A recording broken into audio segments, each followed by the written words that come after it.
Ajout quantitatif de Air Liquide, assez rapide ici. Air Liquide, on en a parlé plusieurs fois, encore une fois. C'est une belle entreprise, on est totalement d'accord. Quand je tape Air Liquide, Top Invest, j'ai l'impression que je ne fais que ça. Air Liquide, Air Liquide, Air Liquide, Air Liquide, Air Liquide, Air Product. On en a parlé également avec Bertrand, que je salue. Bref, on en a parlé plusieurs fois. Il y a même des vidéos encore plus bas, voilà. Bref, on en a parlé plusieurs fois. Donc, on revient ici assez rapidement. Air Liquide peut s'échanger. On a déjà comparé du Air Liquide avec APD et Linde. Vous avez remarqué ici que Air Liquide a les marges les moins élevées tout en ayant un retour sur investissement des capitaux les plus élevés par rapport à ses concurrents ici. Je pense que c'est bien le cas. Donc, on peut le voir ici qu'on a peut-être un potentiel d'augmentation des marges. Enfin, non, je pense pas que ce soit le ROIC. Je pense plutôt que c'est à peu près au niveau des marges. Donc, Air Liquide est assez bien géré. Sur le ROIC, on recherche avant tout une stabilité avant la croissance. C'est-à-dire qu'on veut à peu près un ROIC stable dans le temps, super aux alentours de 10% au moins, sinon plus que ça. Et comme vous pouvez le voir, Air Liquide, c'est plutôt stable. On aime ça.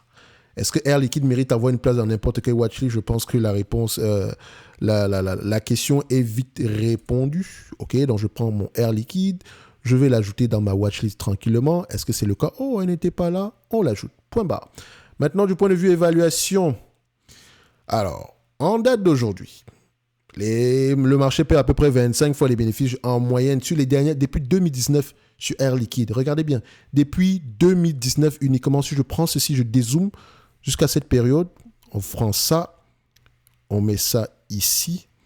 Air Liquide, c'est 25 fois les bénéfices. Avant cette période-là, donc aux alentours de 2018 et poussière, on était à peu près à 20 fois les bénéfices. Faites attention, donc le multiple de valorisation est très élevé, enfin pas très élevé, on l'a à peu près, par rapport à la moyenne ici, il est plus élevé que la moyenne.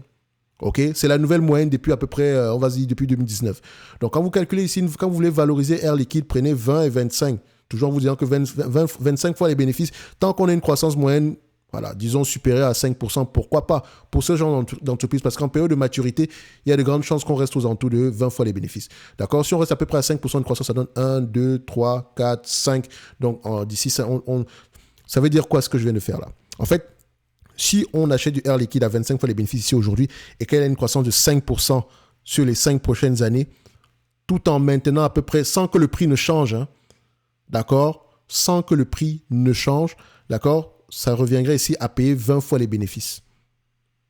Je répète, je l'achète à 25 fois les bénéfices, croissance des bénéfices nets de 5% sur les 5 prochaines années, sans que le prix ne change. D'accord? On reste à 187 sur les 5 prochaines années. Ça veut dire ici qu'en réalité, mon bénéfice net par action aura augmenté. D'accord? Il aura augmenté entre-temps de 5% en moyenne. Vu que le prix n'a pas changé, mon multiple de valorisation descend à 20.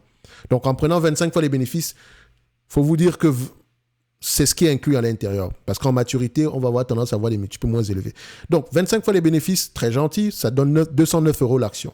Est-ce qu'elle mérite 25 fois les bénéfices? Bien sûr, elle mérite 25 fois les bénéfices pour le moment, n'est-ce pas? Mais toujours prendre en considération que le 25 fois les bénéfices, c'est uniquement depuis un certain temps, à peu près 4 ans par là. OK? Donc, on a un 20 $ ici, 20 € de dette nette par action. Donc, c'est presque rien du tout. Elle peut repayer la dette ici en moins de 3 ans. Donc, si on prend à peu près ceci, moins le 20 €, ça donne à peu près 189 €, disons 190 €. Donc, pour moi, l'entreprise serait correctement évaluée en date d'aujourd'hui. Si je l'achète, c'est parce que je pense qu'au-delà de 2026, on aura de la croissance. Il ne faut pas juste penser taille du marché, comment est-ce que ça va arriver, est-ce qu'on a un potentiel d'augmentation des marges, etc., etc. Maintenant, je sais qu'il y a des gens qui viennent toujours mentionner ici que oui, mais et tu n'as pas pris en considération aussi les actions gratuites. Comment on prend en considération les actions gratuites? Vous pensez que les actions gratuites changent la valeur d'une entreprise? Non. D'accord? Au contraire, c'est une dilution.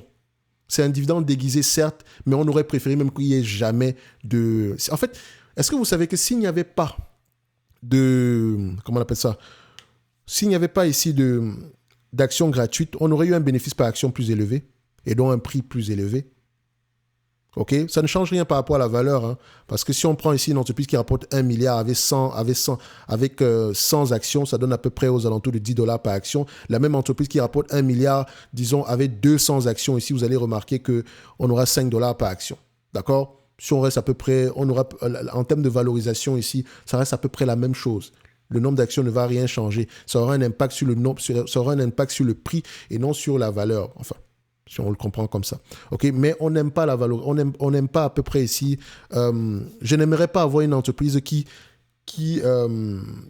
émet de nouvelles actions chaque année pour récompenser ses actionnaires.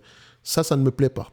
Tant que le bénéfice net par action augmente, donc tant que le bénéfice net ici du point de vue volume continue à augmenter plus rapidement que l'émission de nouvelles actions, c'est correct, ça ne se voit pas.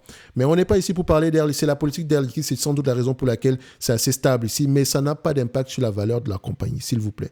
Ok, donc je ne l'ai pas oublié, je ne le prends pas juste en considération. D'accord? Pour moi, Air Liquide, ici, en date d'aujourd'hui, c'est correctement évalué. Si je l'achète, c'est parce que je pense qu'au-delà de 2026, on aura une croissance assez élevée. Ce n'est que mon avis et non un conseil d'investissement. Comme d'habitude, je me réserve le droit de me tromper. Le dividende, il faut qu'on en parle. Le dividende prendra soin de lui-même. En date d'aujourd'hui, si vous voulez, elle pouvait vous reverser du 3,48%. D'accord? Si on prend par rapport au bénéfice net attendu en 2026, à savoir 8,39 €, sachant que c'est un business très prévisible. D'accord? 8,39 € divisé par le prix actuel, à peu près à combien?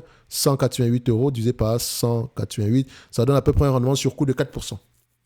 Donc, le fait que j'aille regarder la croissance du dividende, etc., je sais déjà que si elle continue à être aussi bien gérée, le dividende va avoir tendance à augmenter, c'est une évidence. Merci, au revoir.